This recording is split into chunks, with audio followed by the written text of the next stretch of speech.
अच्छा, कभी ये सोचा है कि अगर किसी भगवान को नींद से जगाना हो तो कैसे जगाया जाएगा? आज हम 16वीं सदी के महान कवि सूरदास की दुनिया में चल रहे हैं। उनकी दो कविताओं के जरिए हम बाल भगवान कृष्ण के जीवन की एक सुबह को देखेंगे। तो चलिए देखते हैं ये कैसी सुबह थी। हाँ, सवाल थोड़ा अजीब है, पर सच कहूं तो यही पहली कविता का दिल है। ये हमें एक बहुत ही निजी, बहुत ही कोमल दुनिया में ले जाता है। एक ऐसी दुनिया जहां भगवान और रोजमर्रा की जिंदगी के बीच कोई फर्क ही नहीं रह जाता। बस एक माँ है जो अपने प्यारे से बेटे को जगाने की कोशिश कर रही है।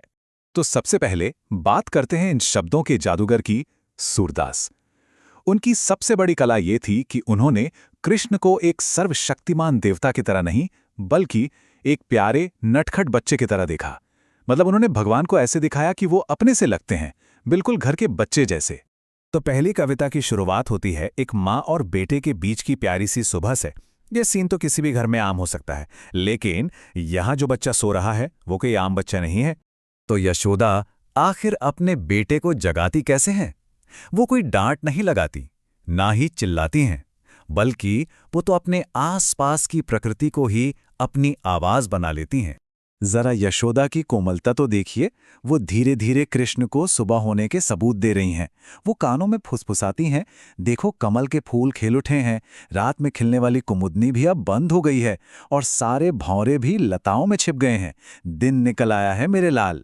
और बस यहीं इस कविता का पूरा सार छिपा है। ये कोई हुक्म नहीं है कि उठ जाओ, ये तो एक प्यार भरा निवेदन है। जागिए ब्रजराज कुंवर। इन शब्दों में कितना सम्मान और कितना प्यार है। वो सिर्फ उनके बेटे नहीं हैं, वो तो पूरे ब्रज के राजकुमार हैं। फिर यशोदा कृष्ण का ध्यान बाहर की आवाजों की तरफ ले जाती हैं। वो कहती हैं, जरा सुनो तो, मुर्गे बांग दे रहे हैं और पक्षियों का शोर सुनाई दे रहा है। गायें अपने बछड़ों के लिए रंभा रही हैं।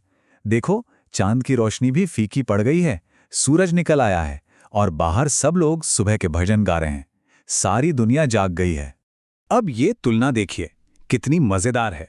एक तरफ कृष्ण को इतनी कविता और इतने सम्मान के साथ जगाया जा रहा है, और वहीं दूसरी तरफ एक आम बच्चे को कैसे जगाया जाता है, शायद यही कहकर, अरे उठो स्कूल के लिए देर हो जाएगी। ये मजाकिया सा फर्क दिखाता है कि कृष्ण के लिए मन में कितनी खास श्रद्धा थी। तो ठीक है, कृष्ण अब जाग चुके हैं। अब बारी है दूसरी कविता की, जो उतनी ही प्यारी है। अब समय हो गया है नाश्ते का। अब सीन थोड़ा बदलता है। कृष्ण अपनी माँ के पास नहीं, बल्कि अपने पिता नंद की गोद में बैठे हैं। इस गोद को कविता में बड़े प्यार से कन्या कहा गया है। सोचिए ये कितना प्यारा, कितना निजी पल है एक परिवार का। और जैसा हर छोटा बच्चा करता है, कृष्ण भी खाते समय थोड़ी उथल पुथल मचाते हैं। कछु खात मतलब कुछ खाते हैं, और कछु धरनी गिरावत यानी कुछ जमीन पर गिरा देते हैं। और उनकी माँ यशोदा ये सब दूर से देखकर बस खुश हो रही हैं। तो आखिर कृष्ण खा क्या रहे हैं?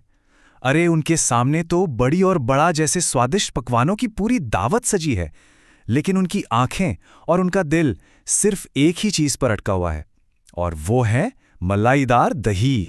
दही, जैसा कि हम सब जानते हैं, कृष्ण को बहुत ही ज्यादा पसंद था। मक्खन और दही से जुड़ी उनकी कहानियां तो कितनी मशहूर हैं, और ये कविता भी उसी प्यार को दिखाती है। और कृष्ण सिर्फ दही नहीं खाते, वो तो अपना एक खास मिक्सचर बनाते हैं।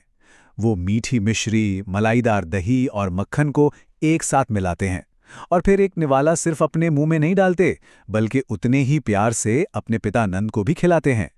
ये एक बच्चे के निश्चल प्रेम की सबसे खूबसूरत तस्वीर है। और बस इसी पल में कवि सूरदास खुद बोल उठते हैं, सो छवि कहत न बनिया। इसका मतलब है कि ये जो दृश्य है, ये इतना शुद्ध, इतना खूबसूरत है कि इसे शब्दों में बयान ही नहीं किया जा सकता। ये एक एहसास है जिसे सिर्फ महसूस किया जा सकता है।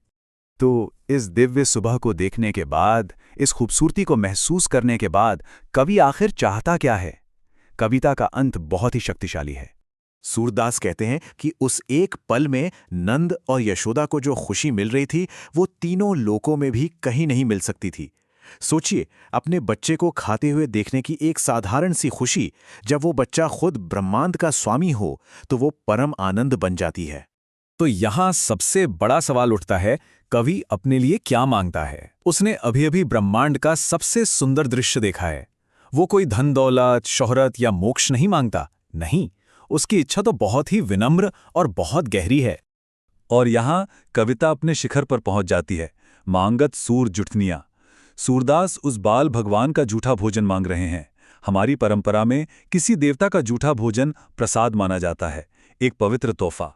यह भक्ति का सबसे ऊंचा स्तर है, जहां एक भक्त के लिए सबसे बड़ा खजाना उसके भगवान का छोड़ा हुआ भोजन है।